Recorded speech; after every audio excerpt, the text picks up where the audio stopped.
amin'ny anaran'ny Ray sy ny Zanaka ary ny fanahy masina. Amen. No amintsika rehetra ny fahasoavana mba ny fiadanana avy amin'Andriamanitra raintsika sy Jesosy Kristy tompontsika. Alahady fahatelo amin'ny karimy izao ry havana mamaly ny faharatsiana ny tompo raintsika ny rafaneva fahadioam-polo taona ny FJKM.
Nisaotra ny dera ny voninahitra ny laza atolotra ianao Andriamanitra.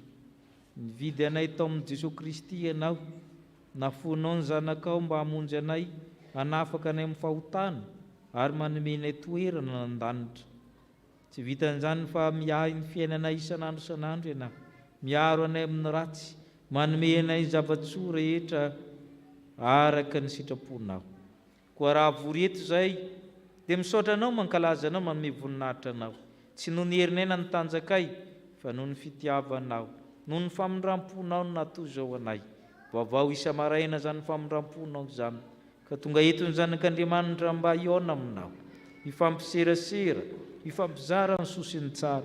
Koa raisy tompo ny voninahitra, ny fankalazana ny voninahitra, ny fiderana anao, mianta aminao zay tompo, iraha ny fanahy masina namasina anay, ny torojy manontolo sy ny sakrameta ao masininao izay rehetra mba ho fanatitra velona masina fa manao fanompompo anahy tokony ataonao izahay. Ka masino izao fotoana izao tompo, mba ho voninahitra ao rery aminy, ny amin'ny Kristy ilay nampianatra anay hivavaka manao hoe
Mipetraka isika iaino ny sitrapon'Andriamanitra. Amosa toko 5 manomboka amin'ny 12. Amosa toko 5 manomboka amin'ny 12. Manana fitsipika tokony tandremantsika ny Tompo ary manana lalàna tokony ho arahantsika. Enotsika ampanajana sady hoetreretsika tsara ny tena nambaran'Andriamanitra izany sitrapony izany amin'ny Amosa toko 5 manomboka amin'ny 12. Hoy mpaminany masina, fa fantatro fa be ny elokareo ary fantatra ny fahotanareo, mampahory ny marina sy mandray kolikoly ianareo ary mamadika ny malahelo eo am-bavahady. Koa izay manantsaina dia angina amin'izao andro izao, fa andro mampahory izao. Ny tsara ny tadiavo fa aza ny ratsy mba ho velona ianareo, ka dia ombanareo Jehovah Andriamanitra ny maro araka izay fa lazainy taminareo. Ankalao ny ratsy, tiavo ny tsara, aorena mpitsarana ny rarina, angamba Jehovah Andriamanitra ny maro, amindra fo amin'izay sisa amin'ny Josefa. Amen. Sambatra ny mahitsy lalana izay mandeha araka lalàna Jehovah, sambatra izay mitany ny teny vavolombelony ka mitady azy amin'ny fony rehetra. Amen. Tsy nahatanteraka izany sitrapon'Andriamanitra izany isika, ndeha isika netry tena hifona anaraka izao vavaka izao. Tompo, andro mahory izao andro izao, feno faharatsiana, feno fanambakana, feno tsindrio falavo ary feno fiatsaram-belatsihy. Manomboka amin'ny fiarahamonina izany, amin'ny aina aman-jery tafiditra anatin'ny fiangonana, mamela ny elokay, mamindrafo aminay, mangalatra ny olona, manao ankery ny olona, manevateva, mampahory ny maro, mamindrafo aminay. Tsy mitady zavatra tsara ny olona, fa mikatsika fatratra ny zavatra ratsy. Tsy mba miteny tsara amin'ny namana, fa miteny ratsy olona mandrakariva, mifanala baraka, mifanebaka, tsy tiany tsara, mamindrafo aminay, mamela ny elokay. Ary amin'ny taona rehetra dia mifanao an'izany avokoa. Ny any ankizy na ny tanora na ny lehibe na ny antitra, toa very lavitra ny fahendrena. Tadiavina fatratra fa tsy hita ny olon-kendry, satria lasa mangina ny olona satria mitombo ny faharatsiana. Izay endry marina dia lasa mangina araka ny tenin'ny Amosa mpaminany, mamindrafo aminay. Aza mamelanay angina fa mba hitoro ny fahamarinana trano. Tsy fahamarinana ara-barotra,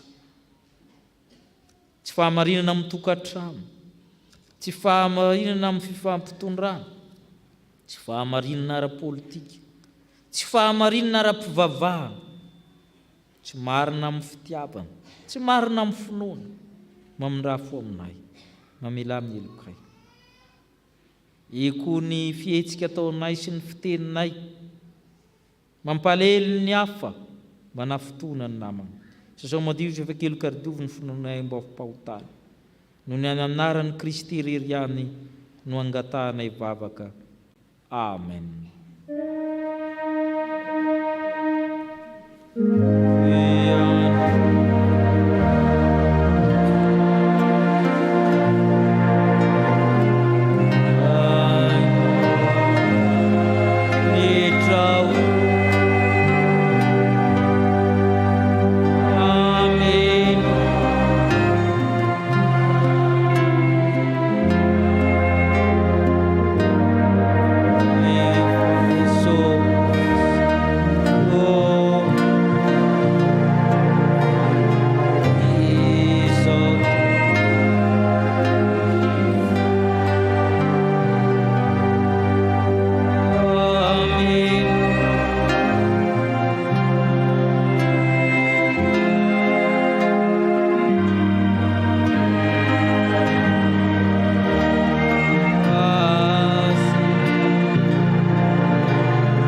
Itsika izay mibebaka marina tokoa mitsangana ireny toy ny soamafaly fa mafa amin'ny fahotantsika ny Tompo.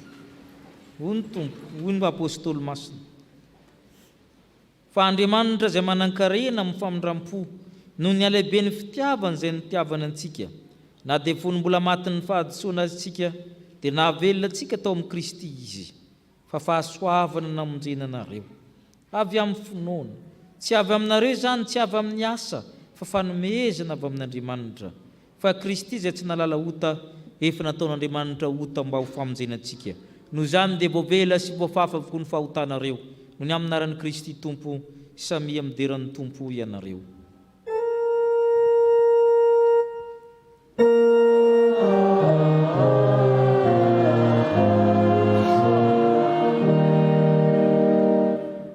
Voninahitra ny amin'ny avo indrindra, ho an'Andriamanitra.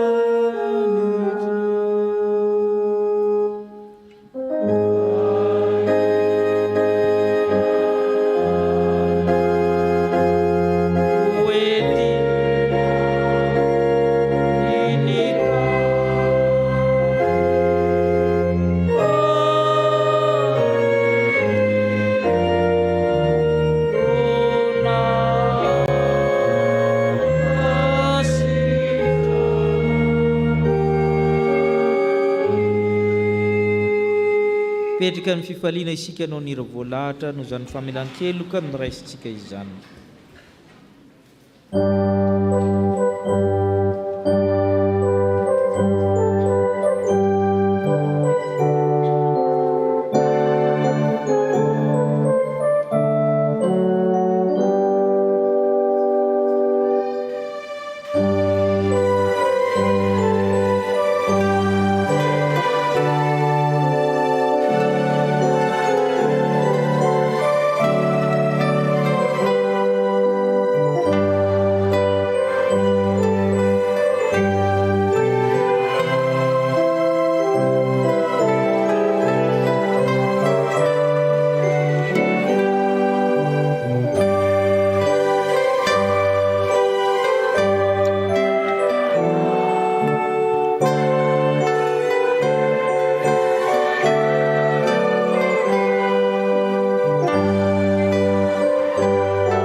Izany dia araka izay hitantsika ao amin'ny Samuela voalohany toko faharoa ny andininy fahafito amby roapolo ka hatramin'ny fahaenina amby telopolo. Samuela voalohany toko faharoa ny andininy fahafito amby roapolo ka hatramin'ny fahaenina amby telopolo. Vakina amin'ny anaran'i Jesosy Tompo izany. Ary nisy lehilahin'Andriamanitra nakany amin'ny Eli ka nanao taminy hoe: izao no lazain'i Jehova, tsy efa nisy eo tokoa tamin'ny ankonan'ny rainao va aho, raha mbola tany Egipta tao an-tranon'ny Farao izy, eny nofidiako tamin'ny firenen'ny Israely rehetra ho mpisoroko izy mba hanatitra fanatitra eo ambonin'ny altarako sy andory didikazo manitra ary salotra efoda eo anatrehako ary nomeko ho an'ny taranatra ianao ny fanatitra rehetra ataon'ny zanak'Israely amin'ny afo. Nahoana no hitsahinao ny fanatitra latra-dra sy ny fanatitra hohanina izay aterina ho ahy dia ilaina asiako atao amin'ny fonenako, ka ny zanakao no omenao voninahitra mihoatra noho izaho mba hanatavy anareo amin'izay tsara indrindra amin'ny fanatitra rehetra aterin'ny Israely oloko. Koa izany no anaovan'i Jehovah Andriamanitry ny Israely hoe: efa voalazako tokoa fa ny taranakao sy ny taranadrainao no handeha eo anatrehanao mandrakizay. Fa ankehitriny kosa ho Jehovah, satria ahy izany fa izay manome voninahitra ahy no omeko voninahitra, ary izay manamavo ahy no afa-baraka. Indro avy ny andro izay anapahako ny sandrinao sy ny sandry ny taranadrainao, ka tsisy lehilahy ho trantrantitra amin'ny taranakao.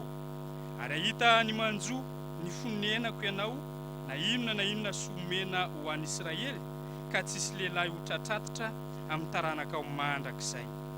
Nefa tsy dia ho fongorako avokoa, tsy eo anilan'ny altarako izy, mba hapahina ny masonao sy hampalahelo ny fonao, ary ny taranakao rehetra dia ho faty raha voaeritrerona. Ary izao no famantarana ho anao izay anjomy zanakao roa lahy dia Hofini sy Fineasy, ho indray andro maty izy mirahalahy. Ary izao hanangana mpisorona mahatoky ho ahy izay anao araky ny ato am-poko sy ato an-tsaiko, ary izao ampaharitra ny taranany ka andeha eo anatrehany voaosotro mandrakizay izy. Ary ho avy izay sisa rehetra amin'ny taranakao ka iankoka eo anatrehany angataka vola kely sy mofo iray, ka hanao hoe: masiny ianao, mba tenireo isan'ny mpisoronao mba azahoako songo mofo hohanina. Epistily nosoratan'i Joda, ny 5 ka hatramin'ny 7. Joda, ny 5 ka hatramin'ny 7.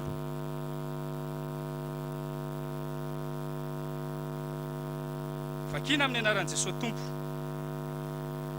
Ary tahapahatsiaro anareo aho, na dia efa fantatrareo raha teo aza ny zavatra rehetra, fa rehefa novonjen'ny Tompo ho afaka tany Egipta ny olona, dia naringany ihany tao aorian'izany izay tsy nino. Ary ny anjely izay tsy nitana ny anjara fanapahany fa nandao ny fonenany dia voaazony amin'ny fatorana mandrakizay eo amin'ny maizina ho amin'ny andro fitsarana lehibe. Ary toy izany koa Sodoma sy Gomora mba amin'ny tanàna manodidina azy, izay nijangajanga tahaka azy koa ka lasa nanaraka nofo hafa, dia aseho fananarana amin'ny iaretan'ny fijaliana amin'ny afo maharitra mandrakizay. Kanefa toy izany koa ireo dia manonofo ka mandoto ny nofo, sady mandany manana fahalebiazana, ary miteny ratsy ny manana voninahitra. Fa Mikaela arkanjely aza, raha niady tamin'ny devolo ka nifanandrina ny amin'ny fatin'ny Mosesy, dia tsy sany teny ratsy anameloka azy, fa hoy izy: hananatra anao ane Jehovah. Fa ireo kosa dia niteny ratsy izay zavatra rehetra tsy fantany akory, ary izay zavatra fantany fotsiny tahaka ny fahalalan'ny biby tsy manan-tsaina kosa no animbany ny tenany. Ahita loza izy, fa efa nandeha tamin'ny lalan'ny kama, sady efa nimaona fatratra hanaraka ny fahadisoan'ny Balama ahazony tamby, ary efa ringana tamin'ny fihodinany kora izy. Ireo no aram-bato voasaron-drano ao amin'ny fanasam-pifankatiavanareo raha miara-mihinana aminareo izy, dia mpiandry mamahatena nefa tsy matahotra, raha ona misy rano entin'ny rivotra ireo, hazo fararano nefa tsy misy voany, indro maty voafongotra. Ondra an-dranomasina mitopatopa mamorovory ny fahamenarany, kitana mifindrafindra ka voatahiry ho azy mandrakizay ny fahamaitisany maizina. Filazantsara araka ny Lioka 20, ny 5:7 ka hatramin'ny 7:7. Lioka 20, ny 5:7 ka hatramin'ny 770. Andeha raitsangana isika ry havana eo mpamakina izany. Amin'ny anaran'i Jesosy Tompo no makina izany. Ary Jesosy tamin'ny mpianany teo anatrehan'ny olona rehetra mitandrema amin'ny mpanorandalàna izay mazoto mandehandeha miakanjo lava ary te ho arabain'ny olona eny an-tsena sady tia ny fipetrahana aloha eo amin'ny sinagoga sy ny fitoerana aloha eo amin'ny fanasana ary mandany ny tranon'ny mpitondran-tena sy manao vavaka lava reny mba ho fiolahana ireo dia azo fanameloana mafimafy kokoa. Ray Masino, manamasinana amin'ny fahamarinana, ny teninao ny fahamarinana. Amen.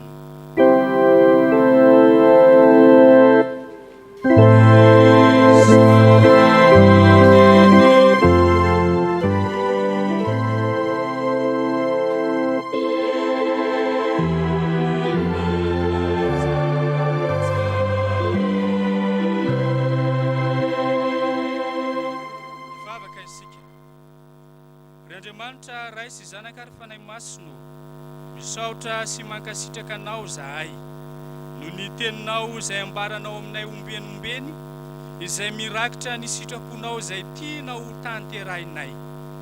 Ankehitriny ary Andriamanitra dia mangataka izahay tario amin'ny alalan'ny fanahy masina azonay mandray izany sitraponao izany. Dia mitenena ry tompo tianay eo fa voninay eno anao zahay mpanomponao. Amin'ny anaran'i Jesosy ny vavahana toy izany. Amen.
Mpitomboanao aminao rehetra ny fitiavana sy ny famindram-po ary ny fiadanana avy amin'Andriamanitra raintsika sy Jesosy Kristy tompontsika. Epistily soratan'i Joda. Izy moa i Joda dia rahalahin'i Jakob. Mpanompon'i Kristy io izy manoratra eo amin'ny andininy voalohany. I Joda io rahalahin'i Jakob. I Jakob io dia tsy le Jakob apôstôly rahalahin'i John, fa zareo reo rahalahin'i Jesosy ara-nofo. Rahalahin'i Jesosy zareo reo Joda sy Jakob ty. Fa zareo zany tsy nihinan'i Jesosy tamin'ny fotoan'andro nanome tsiny azy. Fa rehefa maty sy nitsangana tamin'ny maty Jesosy zany zay vao nino zareo. Ka rehefa nivavaka zareo dia nafana fo. Nanetry tena zareo, tsy natao hoe rahalahin'i Jesosy, tsy natao hoe apôstôly koa zareo, fa mpanompon'i Jesosy ny anarana tiany antsona azy. I Jakob rahalahiny nitondra fiangonan-dehibe tao Jerosalema niaraka tamin'i Petera, fa i Joda anankiray ty nanao apôstôly mandehandeha mitoro filazantsara. Rahalahy zany Jakob sy Joda. Ka le Jakob anankiray nanoratra ny epistiliny Jakob io, le mpitondra fiangonana tao Jerosalema. Le Joda rahalahiny nanoratra amin'ity epistily ty. Fo izy io toko ray monja.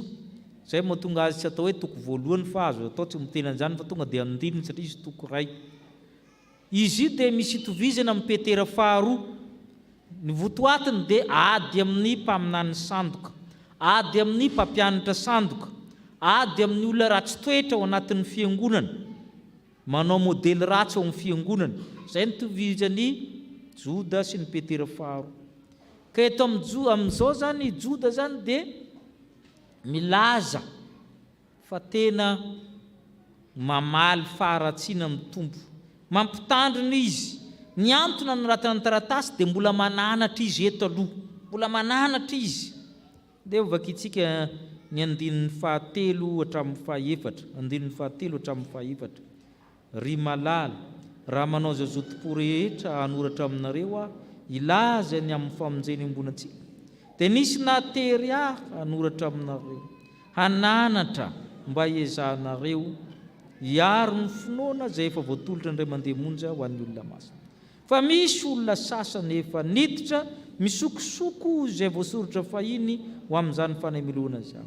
Dia olona ratsy fanahy izay mamadika ny fahasavan'Andriamanitra ho jejojejony, sady mandamy ny andrian-tokana dia Jesosy Kristy tompontsika. Izay ny antony anoratako Joda. Misy matery ahy mba hananatra nareo, fa misy olona tafiditra aminareo misokosoko, ary efa voaheloka, efa voasoratra ho amin'ny fanameloana. Olona ratsy fanahy, olona mirehire aminareo ao izy nefa mamadika ny fahasoavana. Mandany Kristy amin'ny fomba ankolaka. Izay no antony anoratanao. Ka mbola mananatra fa Andriamanitra hamaly an'ireo olona reo. Andriamanitra mamaly ny faharatsiana ny lohahevitrintsika zany. Fa nanarina amin'inona moa ataon'ny Joda manoloana an'izany? Mananatra ny mino izy hiala amin'ny ratsy. Mananatra ny mino izy hiala amin'ny ratsy.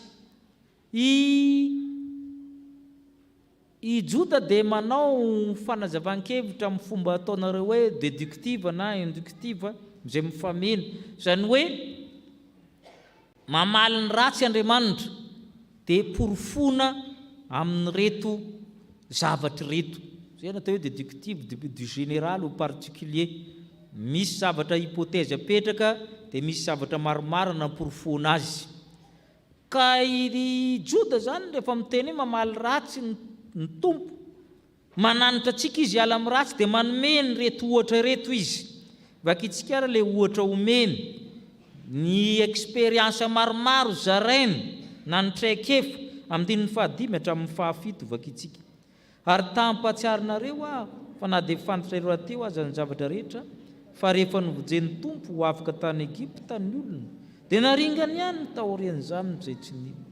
Ary ny anjely izay tsy nitana anjara fanapahany fa nandao ny fonenany, dia voazona amin'ny fatorana mandrakizay ho amin'ny maizina, ho amin'ny andro fizarana lehibe.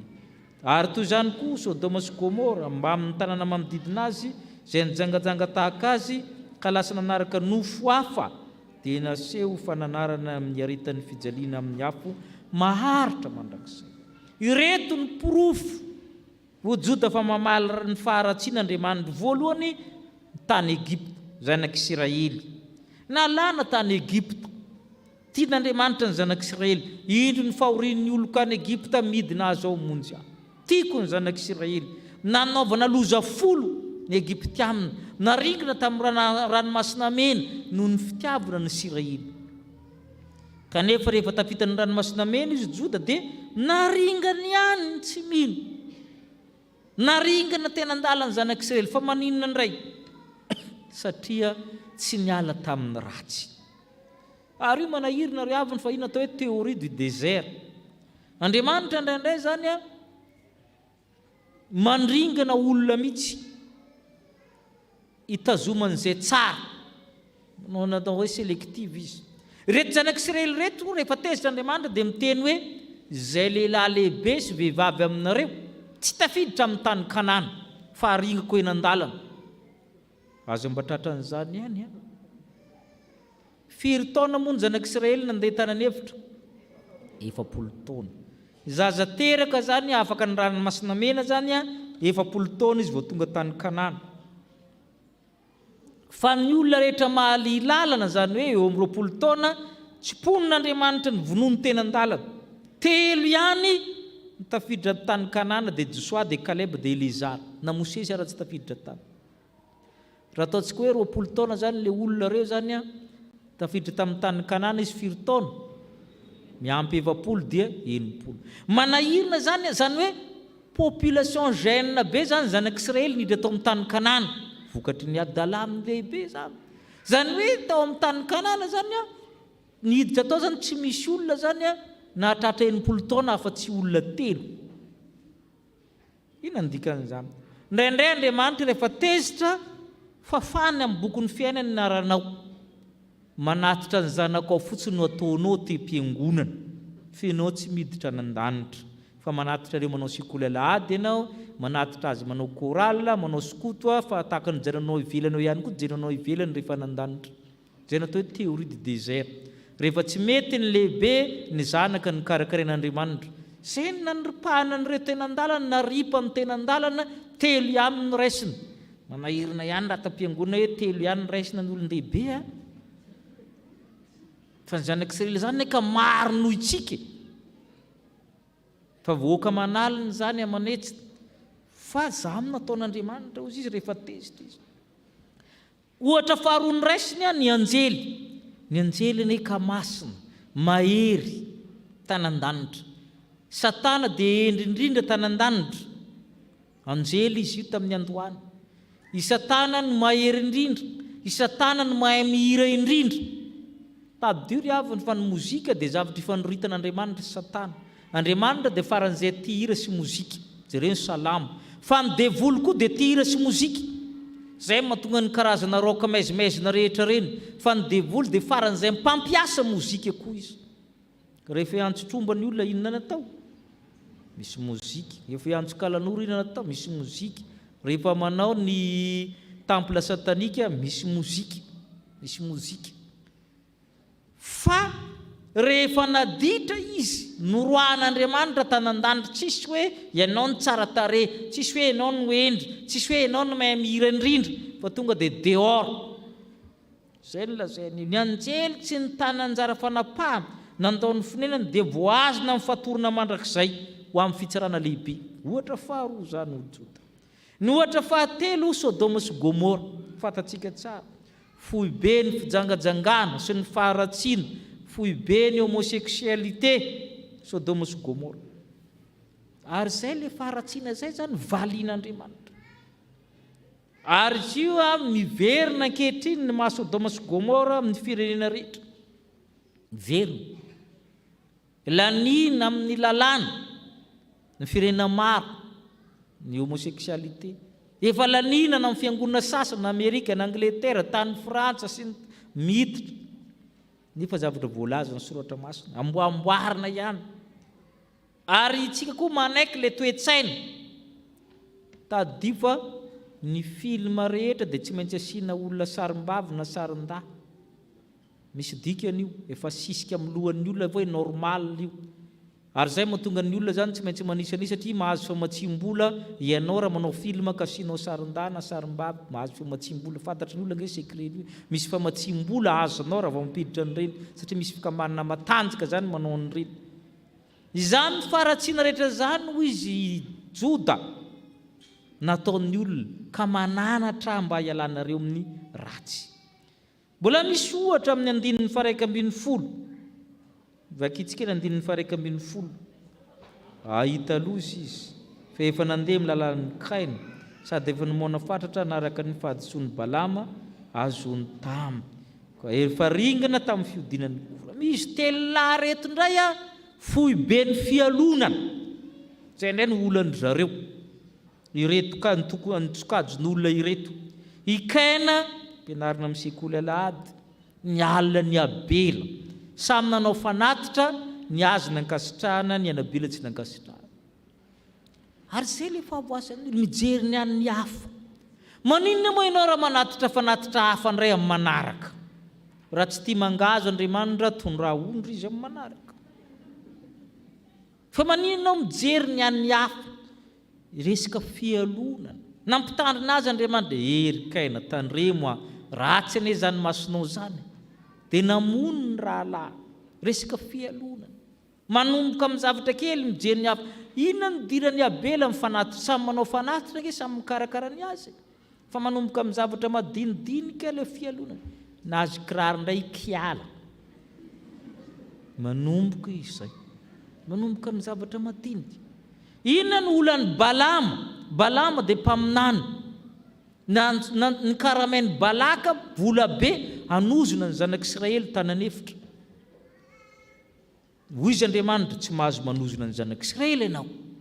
Manaiky Balama zany tsy sahy nanozona ny zanak'Israely, ny boriky mihitsy nananatra azy, dia mba tsy nanao izy rehefa zay. Fa zao izay manko tsy misoratra amin'ny testamenta taloha tsy aizantsika azy, nanao tampody fohy Balama, tsaroly le vola be ny Balaka, niveriny izy.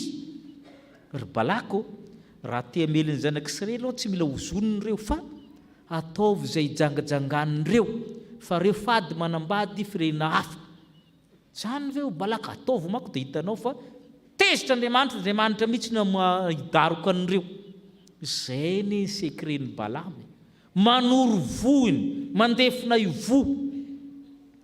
Tena ilainy Balaka ny vahoaka ny naparita ny tanan'efitra fa fampiarahaba amin'ny zanak'Israely, fanampinampy madinika andao tsy kiavana fa tsy ady, dia fampikôtikôty tany dia hitan'Andriamanitra fa nijangajanga ny zanak'Israely avy tokoatra na rigito mandringana. Isaky ny miady resy foana satria nikapohan'Andriamanitra ny zanak'Israely.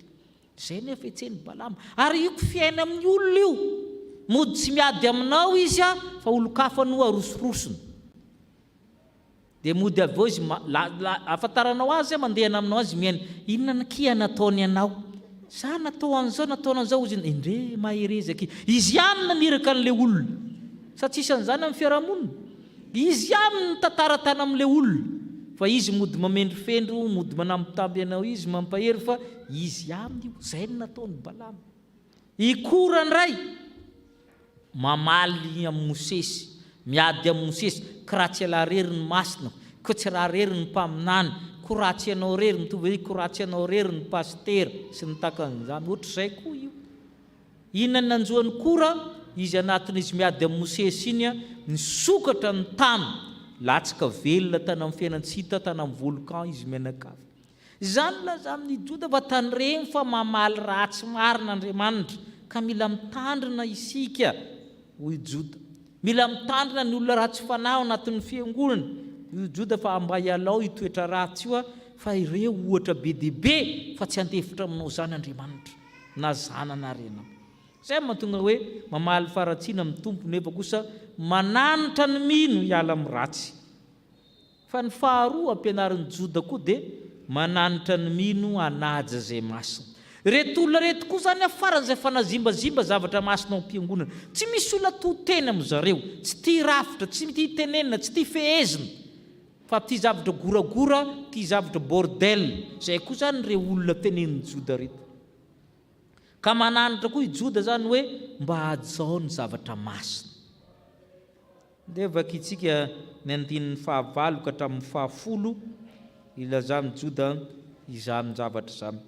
Vakitsika kanefa toy izany koa iredy olona manofoka mandoto ny nofo, sady mandany manana felabiazana, ary miteny ratsy ny manana voninahitra. Fa Mikaela araka ny anjely aza raha niady tamin'ny devoly ka nifandrita tamin'ny fatin'ny Mosesy dia tsy sahy miteny ratsy ameloko azy, fa hoy izy ananitra anao ne Jehova. Fa ireo kosa dia olona miteny ratsy zay zavatra rehetra tsy fantany akory, ary zay zavatra fantany fotsiny tahaka ny fahalalany biby tsy manan-tsaina kosa no anambaniny ny tenany. Misy olona ho Joda zavatra tsy fantany rehetra io teneniny, ary na ny zavatra fantany ary mirehefarehefa lazany azy instinct d'animal. Instinct zany fahalalany biby zany. Misy olona manana toe-tsaina zany, ary io ilana fitandremana fitsika malagasy dia tia manazava zavatra tsy fantatsika. Ary be dia be ny olona tratran'izany mba miaino. Izy tsy mbola nitaingina roplanina mahalala zavatra anatin'ny roplanina ao. Miresa roplanina aminy fa resahany ohatra no fantatra ianao mba nitaingina matetitetika ihany, fa ohatran'izao. Izy mbola tsy nitaingina. Ny malagasy dia tia manazava zavatra tsy fantany. zao no momba ny lalàna izy sary nianatra momba ny lalàna izy zao izy jere tamin'ny andron'ny covid teo manko zao maingany mba ho lasa amin'izay samy mahita fanafodiny daholo ny malagasy sa tsy marina zany izy dia tia miresaka zavatra tsy fatana ilana fitandremana koa io ary tafiditra trany amin'ny fiangonana io resahanao aratsianao daholo ny olona jereo amin'ny aina aman-jery anaovan'zareo mpitondra fivavahana na FFKM zany dia efa tsy olombelona tsony fa devoly misy tanoka anaovan'ny sasany azy zany ny fomba amin'ny olona zany teneny Joda mandoto miteny ny manana falebiazina ozy izy miteny ratsy ny manana voninahitra tsisy ajany tsony ny olona ary zay zany mahatonga za dia mananitra hoe rehefa manaratsy olona foana ianao ny tokantranao tabidia fa miantraika amin'ny zanakao raha ratsianao foana ny ray aman-dreninao na ny mpitandrinanao na ny mpitondranao ny tokantrano io zanakao io tsisy olona ajainy tsony satria ireo olona rehefa mirodana eo anatreny ianao ihany na nipiditra an'izany tao aminy tsy zavatra rehetra ny resahana amin'ny ankizy na dia marina ary fa manjary tsisy soatoavina tsony eo aminy tsisy atao raha manaratsy mpitandro filaminana lava ianao amin'ny zanakao dia miomana fa tsisy rarahany an'ireo tsony dia zay zany ny zavatra eto misy ohatra tsara ny meny Joda Mikaely Arkanjely Mikaela ihany ny Michel ho an'izay tsy mahafantatra olona ray aminy hoe Michel fanonana ana frantsay dia Mikael fanonana latina sy anglisy niady zareo tamin'ny fatin'ny Mosesy manko rehefa maty ao amin'ny Deutéronomia na fenin'Andriamanitra ny fatiny dia tsy hitako tonga teo devoly aka ny faty anaovan'ny magia avolenta be ny olona mpanao magia avolenta manko tsy maintsy mangalatra zavatra masina tadio zay no hevitsika hoe manaja zay masina tsy maintsy mangalatra zavatra ao am-piangonana izy mangalatra kalisy takan'izany dia fatiny olona masina alaina dia hakan'ino devoly Mikaela zany ny rahana hoe alaivo io fahazaminan'ny devoly zany dia i Mikaela manana zo satria io lehibe ny tafiky ny lanitra io ambony zany toerany zany io zany nasolo ny toeran'ny Satana tany an-danitra dia manana zo izy hidaroka ny devoly manana zo izy hanosina ny devoly hiteny ratsy ny devoly ka le devoly ange devoly ane farany ratsy fa inona ny tenen'ny Mikaela zareo tsara inona ny teneniny izy hananatra anao ne Jehova tsy mba miteniteny foana devoly zany mbola mahazo teny mihaja azonareo ve zany mananitra devoly izy mbola miteny mihaja hananitra anao ne Jehova na ny mpiandry ary rehefa nandaroka devoly dia ahoana izy ana amin'ny farimy rehetra afaniny anjaranao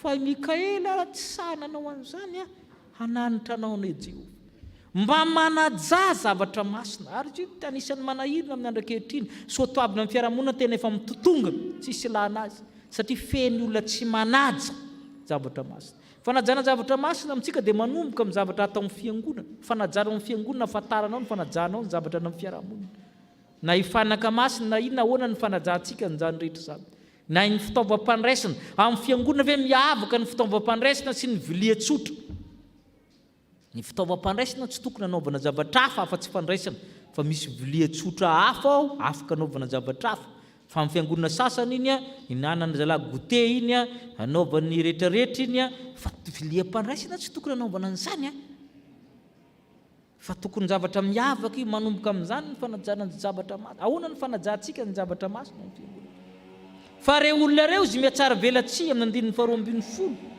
ary manahirina mihitsy ilazany Joda ireo olona reo amin'ny andininy 220 vakitsika andininy 220 hatramin'ny 720 ireo dia aram-bato voasariny rano eo amin'ny fanasam-pifakatiavana raha miara-minina aminareo izy mpiandry mamahany tena nefa tsy matahotra rahona tsy misy rano entiny rivotra ireo azo fararano nefa tsy misy vono indroa maty voafongotra onjanjany masina mitopatopa mamorovoro ny fahamenana kintana mifindrafindra ka voatery ho azy mandrakizay ny fahamentisana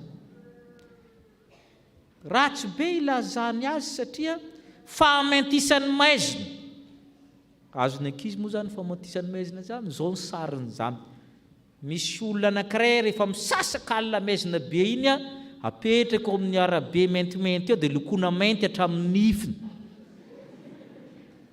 Azonareo zany hoe le noirceur de ténèbres, zany hoe sady mainty no maizina.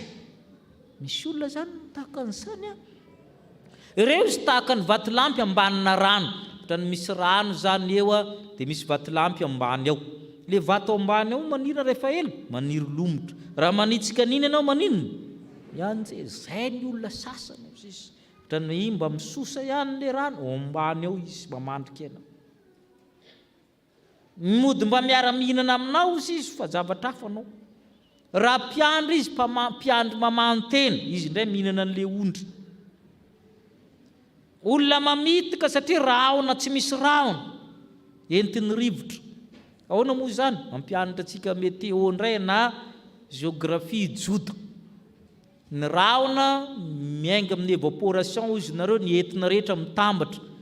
Dia avy eo izy lasa fotsifotsy. Dia miamaintimainty. Rehefa tonga amin'ilay ataonareo hoe point de saturation na point de rosée le izy dia mivadika inona? Mivadika rano, mivadika orana. Rehefa tsy mety vadika izy moa atao inona moa indraindray? Rarahana sira. Fa ity nararahanao sira ara tsy mety. Azonareo ve le izy?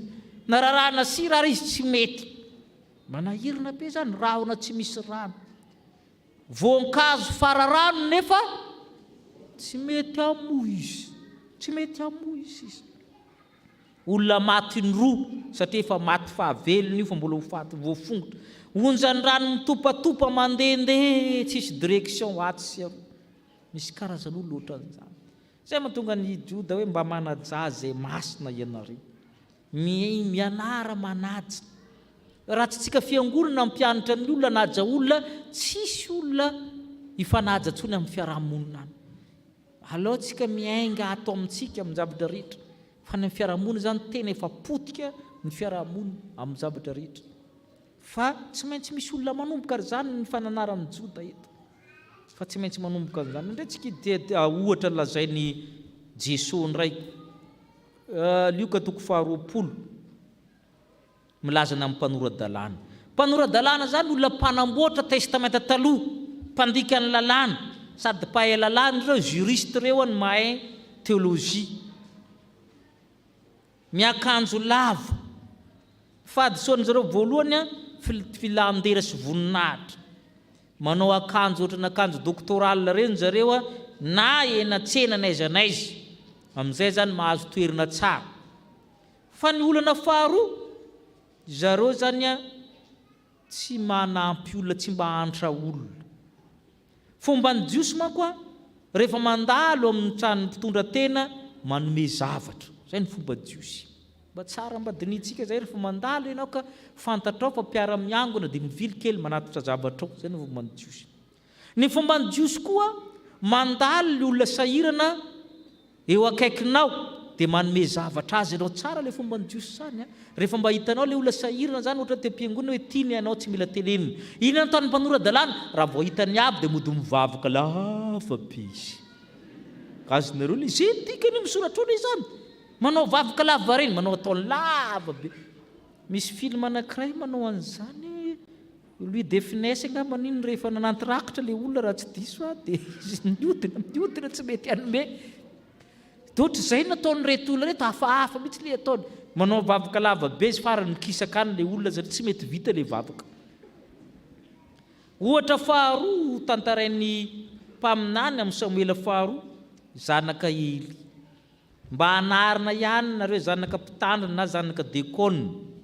Fa misy an'izany nataony reto tovolahy reto zanaka mpisorona. Ratsy toetra zareo. Samuel voalohany 2 andininy 5:10 misy anankiray vakitsika. Raha tsy mbola nidora no fofona ny sabora dia avy ny zatovo ny mpisorona ka nanao tamin'izany lehilahy. Izany lehilahy namono zavatra atao fanatitra hoe ome hena tsatsika ho an'ny mpisorona fa tsy haka hena masaka aminao zay fa manta ihany. Le biby atao fanatitra io manko lalànan'io hodorana daholo ka mialohana izy dorana akana kely ho an'ny mpisorona. Sakafon'ny mpisorona satria hodorana izy rehetra. ry zalahy nefa zany terozirozanao barbecue ambadika ao avy le dadanay tsy milaina masaka fa manta ihany ry zalahy ka tsy fomba ne zany izy ny olona rehefa tsy alainao alaina ankeriny alainy zareo ankeriny didiny zareo hoe le ondry dia atony zalahy amin'ny sisiny ihany miaraka amin'ny namany sotrony toka zay zany le zavatra tsy tian'Andriamanitra. Ny faharoa zava-doza mihitsy le izy ny faharoa andininy faharoa amby roapolo vakitsika jerentsika ary rehefa antitra indrindra Eli zay nahare zany rehetra zany nataony zanany lahy tamin'ny Israely rehetra sy ny nandriny tamin'ireo vehivavy zay nanompo teo amin'ny varavaran'ny trano Lefisao. Inona indray nataony zalahy tonga indray izy mikôtikôty le vehivavy rehetra manao raharah ao amin'ny tabernakely dia nambadimbadika any zalahy manao ny ataony raha amintsika zany hoe misy alim-bavaka ato dia kôtiny zalahy ny vehivavy dia lahasy arika anjany betongolo. Zay le zavatra nataony reto zavatra tsy manjary nataony izy reto inona ny sazin'izay tsy isy antitra amin'ny taranakao izy Andriamanitra. Ianao tsy mahantra ny zanakao tsisy mahatratra 30 taona ny zanako taranakao rehetrarehetra mafy zany tsisy ho tratrantitra zay manome voninahitra meko voninahitra Andriamanitra zay mba tratran'izany ihany zay no nataon'Andriamanitra tamin'ireo. Ka ny bokin'ny Joda io zany kely fa tena milaza zavatra be dia be milaza ny famalian'Andriamanitra ny faharatsiana fa soa ihany fa mbola manahanatra izy eto mananatra antsika koa izy mba hiala amin'ny ratsy nanome ohatra maromaro izy teo olona ratsy fanasazin'Andriamanitra dia mananatra antsika koa zany izy mba hifanaja anaja ny zavatra masina manomboka amin'ny zavatra madinika tapiangonana ny fanajana zavatra masina hatrany amin'ny tokantrano. Zavatra masina zany tsy ireo fanaka masina ireo ihany fa izanakao ine masina satria vita batisy io ivadinao ine masina na ekenao teza io teo natrehan'ny alitara fa ahoana izy notebatevainao fa ny zavatra masina dia isika koa zany olona masina mila manaja zavatra masina isika na ny fitondrana na ny fampitondrana na ny fitsipika na ny fanaka na amin'ny olona masina daholo.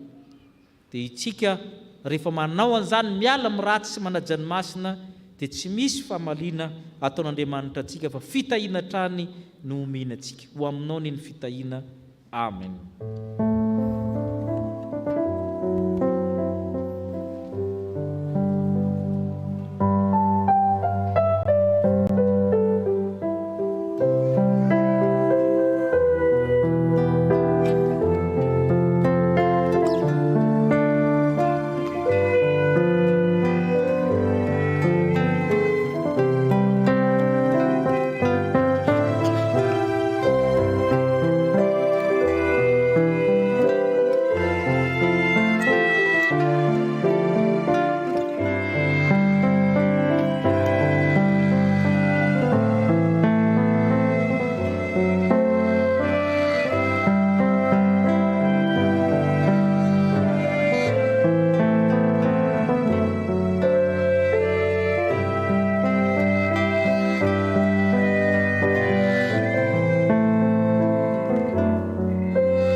Andriamanitra raisy zanaka ary fanahy masino faly misaotra anao indray zahay fa Andriamanitra tena tianay tokoa ianao manoro lalana anay mandrakariva amin'ny alalan'ny teninao. Andriamanitra mamaly ny faharatsiana tokoa ianao kanefa na dia mamaly ny faharatsiana azy ianao dia miantso anay mandrakariva mba tsy ho tratra n'izany faharatsiana famalianao izany mba tsy hiarana izany famalianao izany. Tamin'ity androany ity ianao dia nampianatra anay indray nananatra anay indray mba hiala amin'ny ratsy izahay. Andriamanitra fantatrao sy miariary masonao tokoa ny faharatsianay ny ratsy maro vitanay kanefa noho ny fitiavanao sy ny famindraponao dia tsy mba novalianao araka izany faharatsianao zany izahay fa mbola atao aminao indray hiala amin'izany mbola nehoanao ny sitraponao izay tokony ho ataonay.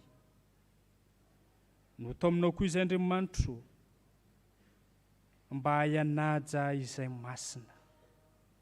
Andriamanitro misy saotra indrindra fa tianao tokoa izay hanana fiainana, tianao tokoa izay hanana fiainana be dia be, ka antsonao sy anarinao isanandro isanandro. Manoloana izany sitraponao izany Andriamanitro, manoloana izany teninao izay mananatra anay izany, dia indreto izay vonona handeha amin'ny fahamarinana eo anatrehanao. Indreto izay vonona hiala amin'ny faharatsiana, indreto izay vonona hanaja izay masina eo anatrehanao. Fa mangataka aminao izay Andriamanitro, tario zahay. Fa tsy maefa na inona izay raha ny herin'ny tenanay fotsiny ihany no entinay manatanteraka izany. Ko mitalao aminao izay Andriamanitro, tario amin'ny alalan'ny fanahy masina izay. Mba azonay mandeha amin'ny tsara, azonay mandeha amin'ny marina, azonay mahay manatanteraka ny sitraponao Andriamanitra, dia ny fanajana izay masina, izay tsirairay avy ay fanaja, satria efa nohamasininao Andriamanitra. Dia tahirizo ao amponay Andriamanitra izany teninao, izany sitraponao izany mba hahatonga finoana velonao anatinay, hahatonga nay androso mandrakariva amin'ny fanarahandianao. Dia mino sy matoky izay Andriamanitro, fa ianao dia tsy afona hasaraka anay. Koa mivavaka aminao ary izay ankehitriny, ho anay tsirairay avy izay tonga eto amin'izao tranonao izao. Ianao Andriamanitra no mahafantatra izay rehetra mahasoa anay. Eny ireo izay any an-tonga trano ihany koa dia fantatrao tsisy miafina aminao, manaraka izao fanimpom-pivavahana izao ihany koa izy ireny. Ianao Andriamanitra no hanatanteraka ny sitraponao. Ianao Andriamanitra ihany koa no hatanteraka izay mba faniriana tsara ao anatinay izay fantatrao tsisy miafina aminao. Fantatrao isam-batan'olona tokoa mantsy izahay. Fantatrao ihany koa ny faniriana tsara ao anatinay. Fantatrao Andriamanitra ihany koa ny tebiteby sy ny alahelo, ny fanahiana izay ao anatinay. Ianao Andriamanitra no hamany olana rehetra. Ianao Andriamanitra no handrotsaka fiadanana ho anay tsirairay avy. Ianao Andriamanitra no hanome fanasitranana ho an'izay rehetra marary, na any amin'ny hôpitaly, any amin'ny toeram-pitsaboana, na ny any anivon'ny tokantrano tsirairay avy. Ianao Andriamanitra no hanome fahasalamana tsara ho azy ireny. Ianao Andriamanitra ihany koa no handrotsaka ny fanantenana velona sy ny fiadanana ao anatin'ny fon'ny tsirairay avy izay nozoim-pahoriana. Amerina ny fifaliana izy ireny indray ianao, ka ny fifaliana tena izy avy aminao no hiainany ny amin'izao sisa izao. Ankinonay sy apetraka fenao am-pelantananao Andriamanitro, ny asa fiveloman'ny tsirairay avy. Ireny no efa napetraka ao adidy sy andraikitra, koa dia ny herinao Andriamanitra no angatahanay azona maefa izany. Mitondra mbavaka aminao izay Andriamanitra ho an'ireo mpanomponao izay te hisaotra anao, ny famindram-po sy ny fitiavanao izay nasehonao teo amin'ny fiainany. Fa mivavaka aminao koa izay ho an'ny mpanomponao izay te hiavana amin'ny rahalany, kanefa amin'ny maha-olombelona dia tsy sahy manatanteraka izany izy. Andriamanitra tario amin'ny alalan'ny fanahy masina izy azony mijoro vavolombelonao. Feno ny fitiavana avy aminao izy azony manana fahasahiana manatanteraka izany fihavanana amin'ny rahalahiny izany. Andriamanitra, ianao mahalala, ianao mahafantatra izay rehetra mahasoa anay. Koa dia irinay izany ho tanterahinao araka ny haben'indra fosiny fitiavanao. Ny firenenay, ireo tompon'andraikitra mpitondra anay isa-tsokajiny, apetraka eo am-pelantananao ireny. Ny fiangonanao Andriamanitra ampioreno mba tena hijoro vavolombelonao mandrakariva. Dia anao ny tera, anao ny laza izay efa anao hatrizay ka ho mandrakizay. Amin'ny anaran'i Jesosy no ivavahanay toy izany. Amen.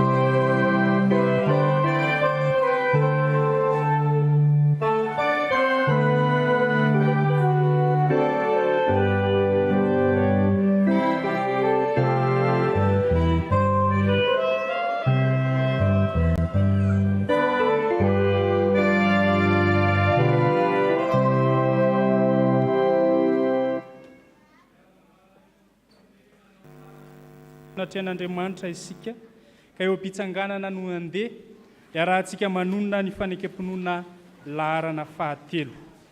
Ny fanekam-pinoana laharana fahatelo no iarahantsika manonona hoentintsika manambara ny finoantsika eo anatrian'Andriamanitra manao hoe: mino an'Andriamanitra tsy toa aho izay mpanao ny lanitra sy ny tany. Andriamanitra dia fanahy, Andriamanitra dia fitiavana, Andriamanitra dia manjakatra amin'ny taloha indrindra ka ho mandrakizay. Andriamanitra dia mampiseho ny fitiavany antsika, fa fony mbola mpanota isika dia maty hamonjy antsika i Kristy. Mino an Jesosy Kristy zanan'Lahy tokana tompontsika aho, tonga izy tady sy hamonjy ny very. Izy no lalana sy fahamarinana ary fiainana. Izy dia tsy miova ho maly sy anio ary mandrakizay. Mino ny fanahy masina aho, izy no manambara amin'ny fanahitsika fa zanak'Andriamanitra isika, fanahy iray ihany nanaovambatisyantsika rehetra ho tena iray. Ny fandresena izay enti mandresy izao tontolo izao dia ny finoantsika. Tompo, ampitombo ny finoanay. Amen. Petraka ianareo.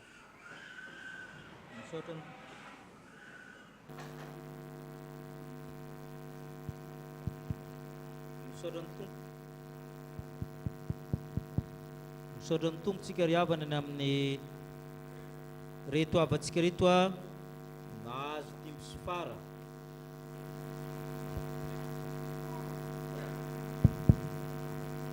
Ny zazakely rakotomanana amboara sombony aina, min'Andriamanitra ny rakotomanana solofony aina ambinitsosy raha manantseno ando.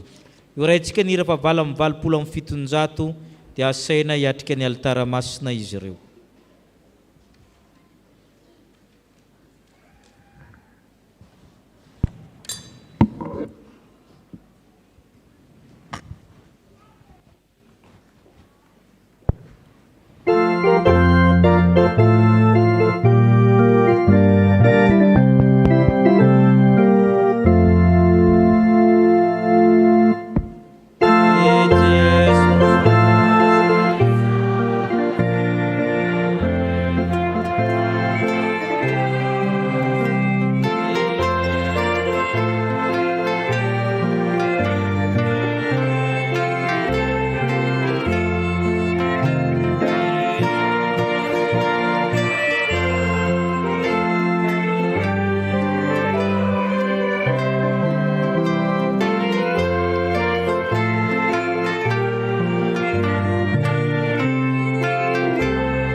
Izay nomen'Andriamanitra 5 sy fara. Andriamanitra tompon'ny fahavelomana dia misaotra azy sika ny amin'izany rehetra izany. Hoy ny soratra masina: ianao efa nampivoaka tao an-kibo, nankinina taminao hatrao am-boka, hatranakibondreniko dia efa Andriamanitra ianao.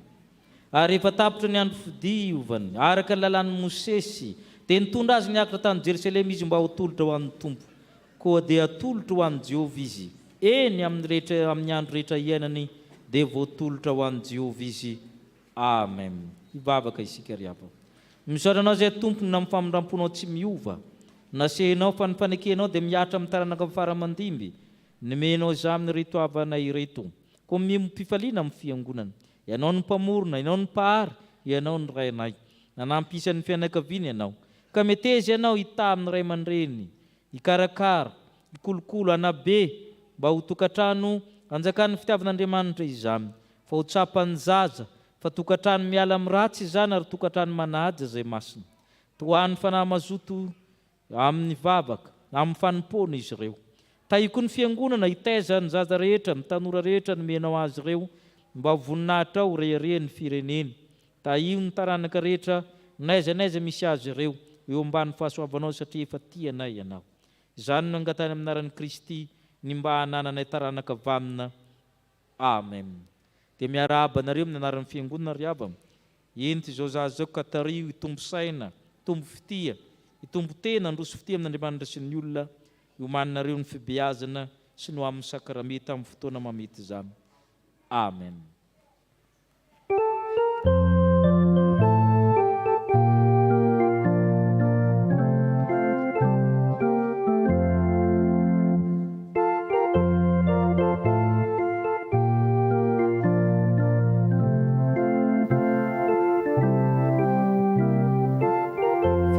Miarahana amin'ny fifaliana antsika satria misy ny sakramentan'ny batisa valy amy 720 ny andininy voalohany sy ny faharoa dia asaina koa izy ireo hiatrika ny alitara masina.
Fifaliana ndraisantsika reto avantsika reto manolotra ny zanany amin'ny sakramentan'ny batisa. Hoenitsika ny teny fanorenana izao sakramenta masina izao ny tompo. Efa nomenay ny fahefana rehetra nandany ndraisety antamy. Koa mandehana ianareo atao mpianatra amin'ny firenena rehetra, manao batisa azy ho amin'ny anaran'ny Ray sy ny Zanany kary ny fanahy-masina, sady mampianatra azy tandrona izay rehetra nanodiko anareo. Ary ino izany momba anareo mandrakariva ambara-pahatonga ny fahatapaherana izao tontolo izao. Ary ahoriko ny fanekeko amiko saminao. Mba amin'ny taranaka mandimby anao, mba ho fanekena mandrakizay, mba ho Andriamanitra ao sy ny taranako mandimby anao, ary anao kosa dia ho zanako. Fa ianareo rehetra dia zanak'Andriamanitra amin'ny finoanan'i Kristy Jesosy. Amen. Noho izany ry havana dia misy fanekena ilain'ny fiangonana aminareo, hovalianareo araka izay sitraky ny fonareo. Moa manolotra marina ity zaza ty ho Andriamanitra raintsika va ianareo. Ekenareo va nijorona amin'ny teny na amin'ny asa, ho mpanampin'Andriamanitra mahatoky, ahatonga anareo fianarana ho an'io zaza io amin'ny androm-piainareo rehetra. Ekenareo na nitanterahany fiangonana amin'ny zaza io ny fitaizana rehetra araka ny filazantsara tokony atao aminy, hitomboana amin'ny fahalalana izao fahasoavana lehibe izao. Hanaiky an'i Jesosy izy ka handany ny asan'ny Satana rehetra. Vonina hivavaka ho azy sy hampianatra azy hivavaka ary hampiditra azy ho mpianatra sekoly alahady va ianareo. Ekenareo va ny hampianatra azy ny antony izao fanaovana batisa izao, hiezika ka hahatonga azy ho mpanefana samin'ny tompo. Mandre anareo Andriamanitra, okanareo hitodika amin'ny fiangonana hamaka ampahabe maso ny fanekenareo.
Mandre nareo Andriamanitra, ngataka antsika fiangonana hitsangana, ngataka ny fanahy masina.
mivavaka isika ry havana.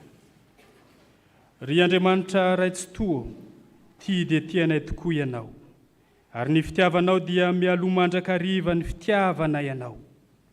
Tsaronay izao ny didin' Jesosy Kristy tomponay, ny teny fampanantenana izay nomeny tamin'ny nanorenany sakramentan'ny batisa, koa mitalao aminao zahay ray io, manatre anay. Aoka ny fanahinao masina ny mehery ny asa ho tanteranay eto mpanaovana izao batisa izao. Rano mamelombelona ny zavaboary ity, ary manasa ny loton'ny nofo, mba ho famantarana ny fanadiovana anay ho amin'ny fiainana vaovao amin'ny Jesosy Kristy ane izao.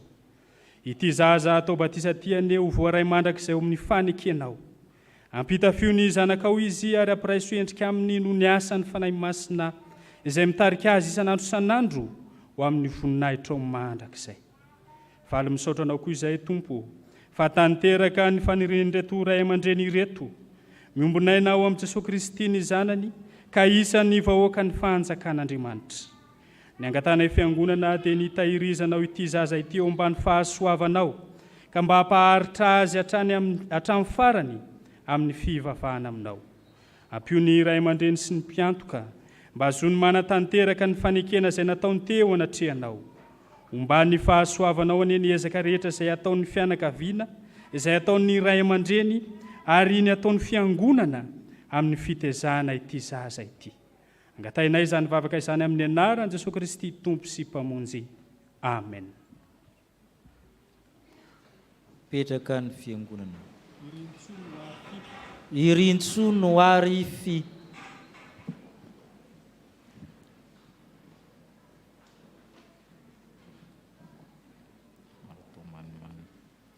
Izaho manao batisanao amin'ny anaran'ny Ray sy ny Zanaka ary ny Fanahy Masina. Amen.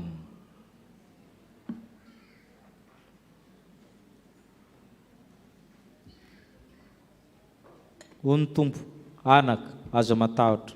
Efa nanavitra anao aho, efa niantso ny anaranao aho. Ianao. Ento izao zaza izao ka tezao tsara fa zanak'Andriamanitra. Amen. Ny raha fanampin'ny fahatelo no raitsika. Fanampin'ny fahadimy amby efapolo anzafady.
Dia mbola ho aminareo rehetra ny ry-havana ny fahasoavana sy ny fiadanana avy amin'Andriamanitra raintsika Jesosy Kristy Tompo. Amen. Toy-andrao vaovaon'ny fiangonantsika voaray izao marain'izao. Avy amin'ny mpitandrina sy ny biraon'ny fiangonana. Isaorana ny Tompo fa totosa somatsara omaly tany Arivomamo ny fiofanan'ny diakonina sy loholona niraisan'ny chapelle militaire 5. Isaorana ny mpitandrina Rakotojafy Mikael izay nitondra ny fampianarana tamin'izany ary indrindra isika rehetra izay tonga nanatrika ny fotoana. Andray fitenenana ny sampana tanora aorian'izao vaovao-piangonana izao. Vaovao avy amin'ny sampana. Sampanasa AFF. Anio Alahady ariva amin'ny 3 ora tolakandro no fotoanantsika sampanasa AFF mahakasika ny fandaminana ny tafika masina izay arahana amin'ny fikambanana katekômèna sy ny sampana mpanazava stily. Izany dia araka ny toate izay efa nakatoavintsika. Koa saina indrindra anareo amin'izany. Io tafika masina io dia tantarahana eny Ambatomanga ny zoma 5 ka hatramin'ny Alahady 7 Martsa ho avy izao. Aorian'ny fandaminana dia misy ny fivorian'ny komitin'ny sampanasa AFF araka ny tetiandro, koa iangaviana indrindra ny sampana velona rehetra eto amin'ny fiangonana andefa ny solotenany amin'izany. Ampatsahivina araka ny taratasy efa nalefa fa ny tompona andraikitra ara-panahy isa-tsampana miampy solotena iray izay tsy mpikambana ao anatin'ny birao sampana no mandrafina ny komitin'ny sampanasa AFF. Dia misaotra anareo rehetra amin'ny fanatrehana izany voninahitra ho an'Andriamanitra. Avy amin'ny sampana sekoly Alahady, mitohy ny fivarotana ny bio opération sosisy, koa entanina hatrany ny fandraisantsika rehetra anjara. Efa azontsika raisina eny am-mpampianatra sekoly Alahady rehetra izany amin'ny vidiny 9,000 ariary. Mivegona ny tanketsa anio ariva amin'ny 2 ora sasany. Avy amin'ny sampana Dorcas. Miverina isika mpikambana rehetra anio ariva amin'ny 2 ora sasany hanao ilay confiture. Koa mitondra antsy, koveta, akalana kely, vilany, fatana, mixeur ho an'izay manana. Manomboka anio ihany koa no manomboka mivakotra ny tapakila confiture ny sampana Dorcas. Avy amin'ny sampana mpanazava stily. Ilazana ny mpiandraikitra, ny beazina ary ny ray aman-dreny fa efa miverina mivory ny sampana amin'ny fotoana mahazatra. Ny vondrona mpanazava dia maneho fisaorana antsika kristianina manontolo tamin'ny fandraisana anjara tamin'ny paka Andriambavilanitra. Manantena antsika ihany koa ny sampana mpanazava stily handray anjara amin'ny opération chocolat de Pâques. Avy amin'ny sampana VFL. Vita soamantsara ny fampiarabana VPL sy SFL ny 12 hatramin'ny 7 Marsa lasa teo tany Antsirabe. Ny sabotsy 9 Martsa amin'ny 2 ora ny fitsidihan'ny mpitandrina ny sampana. Aorian'izay dia anatanteraka amin'ny fivoriam-be izy ireo amin'ny 3 ora. Ilazana isika rehetra mba ho tonga hanatrika izany. Rakim-pisaorana no niraisana fahasoavana tamin'ny tompo. Atolotra ho amin'ny mpitandrina 3 mirahalahy, mangataka vavaka ho an'ny marary eny amin'ny hopitaly.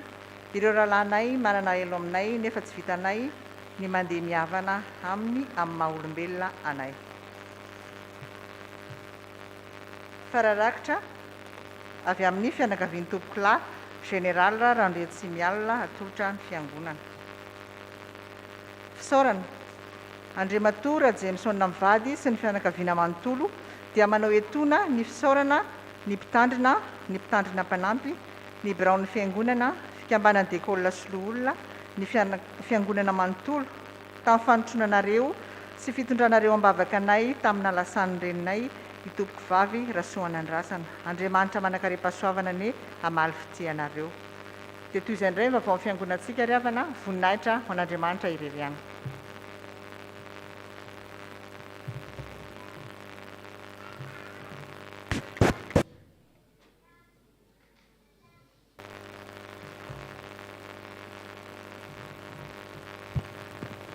Didy vaovao no omeko anareo dia ny mba hifankatiavanareo. Eny aoka tahaka ny nitiavako anareo no mba hifankatiavanareo kosa. Izany tenin'i Kristy izany ry hava-malala no entina hiarabana antsika mpianakavy ny finoana amin'ny alalan'ny sampana tanora kristianina. Ino moa ny antony hijoroako eto? Zavatra roa no hijoroako eto anio dia misy hetsika karakarain'ny sampana tanora kristianina amin'ny Alahady ho avy izao. Alahady fa 7 Martsa amin'ny 3 ora tolakandro. Misy antsa-panamo, antsa-kira izay ataona eo dia izany dia entintsika izany hitondrana ambavaka reo zanantsika izay nivoaka tao amin'ny chorale atao ihany. Itsika hitondrana ambavaka an'ireo zanantsika izay lasa mpitandrina ireny, miomana mpitandrina amin'ny TPM, hitondrana ambavaka an'izy ireo ary entintsika koa hanohanana an'izy ireo. misy korala maromaro moa ho avy eo amin'izay ka enina eo izay zany miaraka amin'ireo izay eto an-toerana. Tsy tadidiko tsara daholo izy daholo moa fa ao anatin'izany ny amboaram-peo faravohitra ohatra, ny zareo avy any Tanimena, misy avy any Andresoro, misy lavidavitra avy any Ambohibao, maromaro zany izay hifarimbona ao anatin'izany. Ko manasa antsika hanatrika an'izany hiara hideran'ny tompo raha teo, misampana raha teo koa nasainay ao anatin'izany hiara hiombona aminay amin'ny rojom-bavaka izay atao eto ho an'ireo tanorantsika ireo. Amin'ny 3 ora no manomboka io fotoana io amin'ny lahady ho avy izao tolakandro 17 martsa. Dia manaraka an'izay misy mizatra faharoa indray ity dia toy izao hoe tsy ampy mpibetroka izany izay ao amin'ny chorale ao. Ina moa ilay tiana tenenina amin'izany somary mandalo crise kely izany ao amin'ny BSO amin'izao fotoana izao e. Dia miantso antsika raha ianao tovolahy, ianao lehilahy izay efa lehibebe, raha mahay mibetroka ihany ianao dia ndao mba hibetroka ho an'ny tompo e. Dia tongava manantonao, afaka manantonay moa afaka manantona mivantana ianareo, afaka manantona koa ny mpitarika ny tokom-pihira. Rehefa lahady tolakandro iny amin'ny 3 amin'ny 4 izay manao famirianan-kira, na rehefa andavanandro koa talata sy alakamisy amin'ny 9 eo. Dia tsy hoe be sy ihany koa moa no antsoina eto na zany na tsy zany fa raha manan-talenta ianao na feo hafa dia tongava mideran'ny tompo. Raha ozy ianao hoe zaho koa tsy mahay mihira, zaho feo kadradraka na toy izany dia efa nilaza taminao ny tompo amin'ny soratra masina hoe moa misy zava-mahagaga tsy hain'i Jehovah va. Ka na io feonao izay tsy atokisanao io mbola hain'Andriamanitra koa mamadika an'io toy ireny atsan'i Kristy ireny. Dia tongava mideran'ny tompo fa miandry anao izahay. Misaotra indrindra tompoko dia ho an'Andriamanitra iray no voninahitra.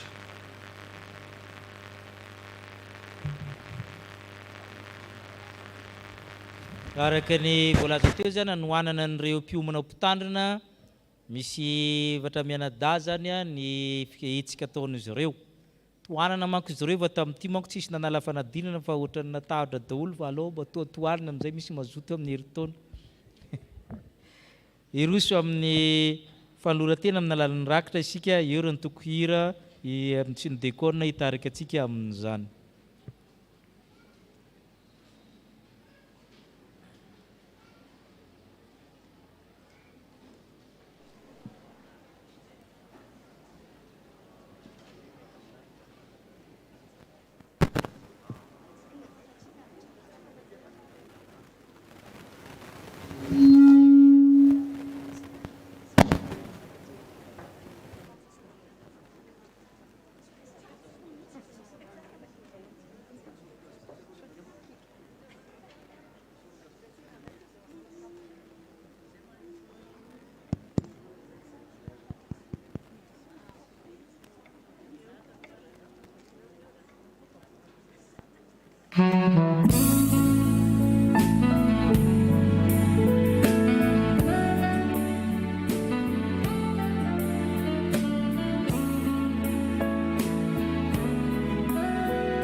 Samin'ny tompo asaina ianao vahiny iombona tabatra aminay amin'ny sakramentany fanasan'ny tompo rehefa avy eo.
Petraka ivavaka mangina isika.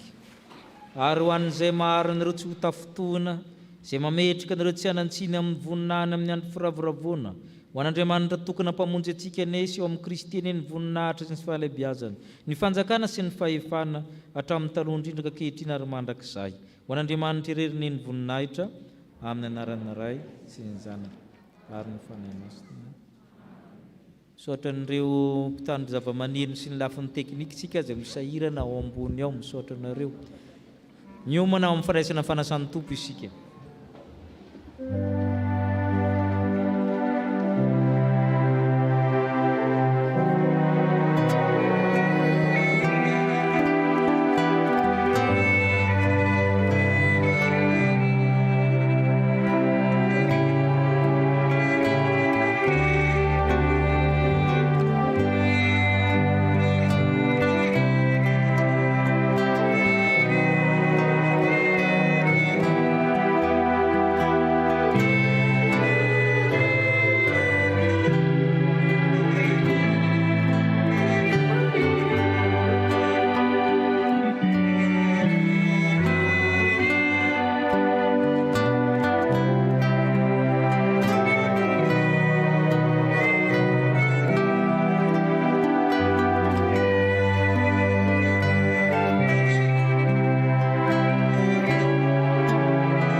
fa tsy tiako tsy fantatra reo ny rahalahy fanarazantsika dia tambamin'ny rahona namaky ny ranomasina ary izy rehetra natao batisa tamin'ny Mosesy tao ambanin'ny rahona sy ny ranomasina ary izy rehetra nihinana ny fanihinam-panahy iray aminy ary izy rehetra nisotro ny fisotro-panahy iray aminy fa nisotro tamin'ny vatolampy fanahy nanaraka azy izy ary Kristy izany vatolampy izany ny manana tanan'efitra sy ny vatolampy izay nokapohan'ny Mosesy izay dia manambara ny Jesosy Kristy izay nitsindromona ka namoaka rano sy rà ho famonjenantsika ka mivelatra molonantsika zany fanasana masina izany ko asan-drato amin'ny tompo ny fonareo mety sy mahavonjy ary tokony ataony ana vinavina ny tompo ny mankalaza zao Ekristy izao fa tompony tompo-patsaka ny mpanjaka i Kristy rehefa navita ny famonjena rehetra manana ifahefana rehetra an-danitra sy te an-tany izy kun zany feny fiderana azy an-danitra ny amin'ireo serafima sy ny kerubi mirakotry ny ela ary ireo ariky-anjely ireo tsy omby alinalina ny marobe an-danitra isan'izany ireo mpaminany apôstôly ny martiora ry razana efa tonga any aminao ko mianta izay tompo na dia mbola ety ambonin'ny tany aza mba iombona amin'ny feny marobe an-danitra ka isandratra sahady ny fanjakana sy ny fibiana masina manao hoe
uranisika ny teny fanorenana izao sakramenta masina izao fa Jesosy tompo tamin'ny izy namadiana azy dia nandray ny mofo rehefa nisaotra izy dia nivakiny ka ho izy raisy rano ity ny tenako izay omena ho anareo izao no ataovy fahatsiarovana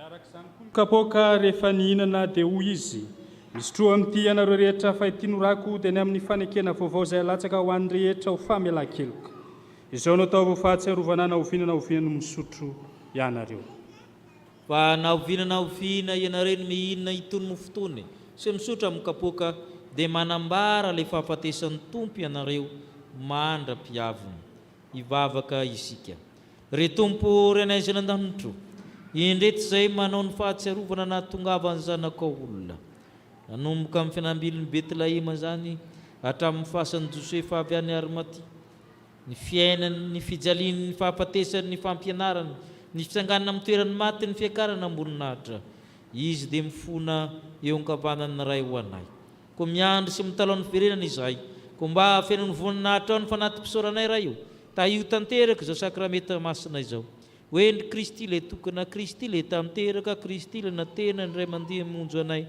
teo amin'ny azo fijaliana ry tompo ary anaizy nan-danitro oka hiasa aminay ny fanahy masina hiasa koa amin'reto famantarana reto le fanahy mahery le mpanahy masina le mpahary koa ary manomena ny zava-tsoa rehetra mamelona anay ko mianto aminao izay ry fanahiny Kristy amasiny ny mofo manambara amin'ny tenan'i Kristy amasiny torak'izay amin'ny divay mba nambarana ny Kristy fanao Andriamanitra kosa tanteraka ny teny zanakao malalanao satria amin'ny alalan'ny Kristy sy miaraka amin'ny Kristy ho aminao Andriamanitra tsy tokoa mba mifiraisina amin'ny fanahy masina ny laza sy ny voninahitra rehetra mandrakizay amen ny mofo izay vakitsika dia firaisina amin'ny tenan'i Jesosy Kristy tompontsika izay novakina ho antsika ko satria iray ihany ny mofo tena iray ihany isika na dia maro aza fa isika rehetra dia samy mandray amin'izany mofo ray izany avokoa ny kapoaky ny fisaorana izay saorantsika dia firaisana amin'ny rano Jesosy Kristy tompontsika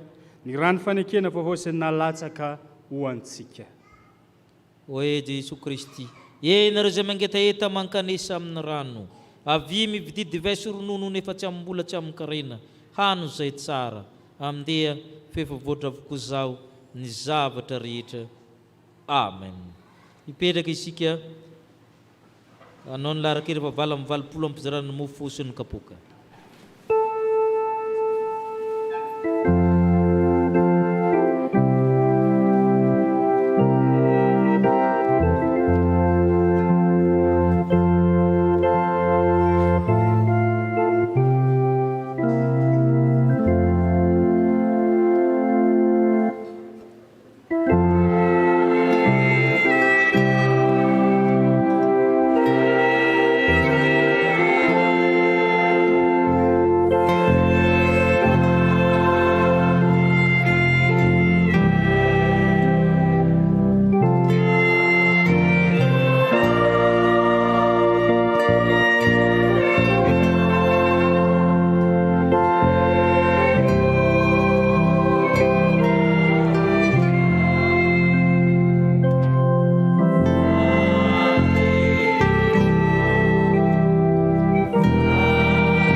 Ento izany ka zareo ry zanak'Andriamanitra izay efa niala tamin'ny ratsy ary manaja izay masina. Amen.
Mitsangana isika hanetretena. Oka isika iombopo amin'ny fanetretena manao hoe tompo. Tsy mendrika atao hoe zanakao. Tompo tsy mendrika iterana. Tompo tsy mendrika itsika nefa hoe ianao hoe izay manarina tsy mba ho lavo mihitsy.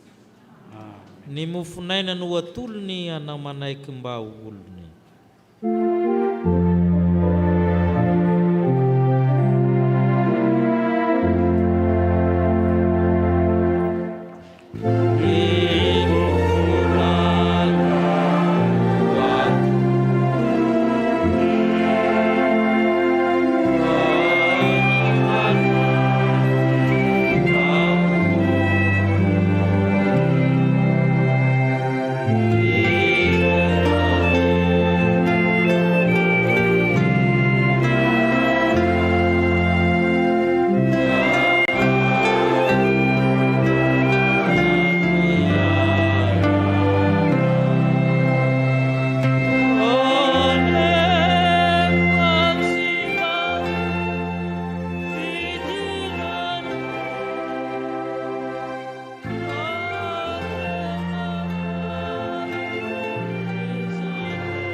Jesosy Kristy izay mananitra antsika hiala amin'ny ratsy. Raiso fanotiany tenako, izao no ataovy fahatsarovana. Jesosy tompo no nanolotra ny ranomasina ho avotra.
Jesosy Kristy ilay mananatra antsika hanaja izay masina hoe sotronareo rehetra ity fa ity no rako dia ny amin'ny fanekena vaovao izay alatsaka ho an'ny maro famelan-keloka.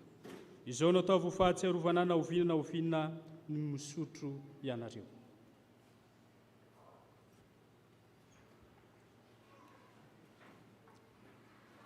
Misaotra anao izay tompo fa efa nandreraka izay mety izy sakramenta masina izao. Efa tafala amin'ny ratsy izay ary misotro izay masina. Misaotra tompo fa tianay ianao. Maranatha, avia Jesosy tompo. Amen. Hoe ny apôstôly Joda. Fa ianareo kosa ary malala dia ataovy izay androsoanareo amin'ny finoanareo masina indrindra ka mivavah ao amin'ny fanahy masina. Ary tehirizo ny tenanareo ho amin'ny fitiavan'Andriamanitra ny andro ny famindrampony Jesosy Kristy izay ho amin'ny fiainana mandrakizay. Amen. Ipetraka amin'ny fivaliana isika no andraki-pisaorana amin'ny hira voalahatra. Oh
eta ianareo aneny tompo ka iaro anareo ampamirapiritra mitavana aminareo aneny tompo ka iantra anareo nanatra mitavana aminareo aneny tompo ka anome anareo fiadanana.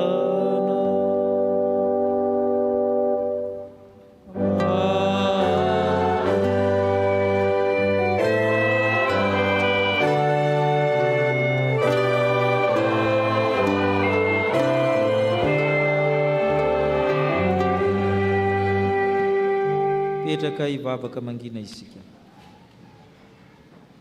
Fitiavana mandrakizay no tiavako anao, ary zany nampaharetako ny famindram-poko aminao.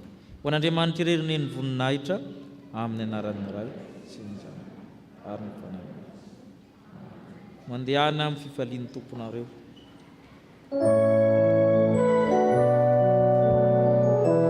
Ny sampana fifoazana dia manomana vavaka fifadian-kanina larobia zao manomboka amin'ny 9 ka hatramin'ny 10.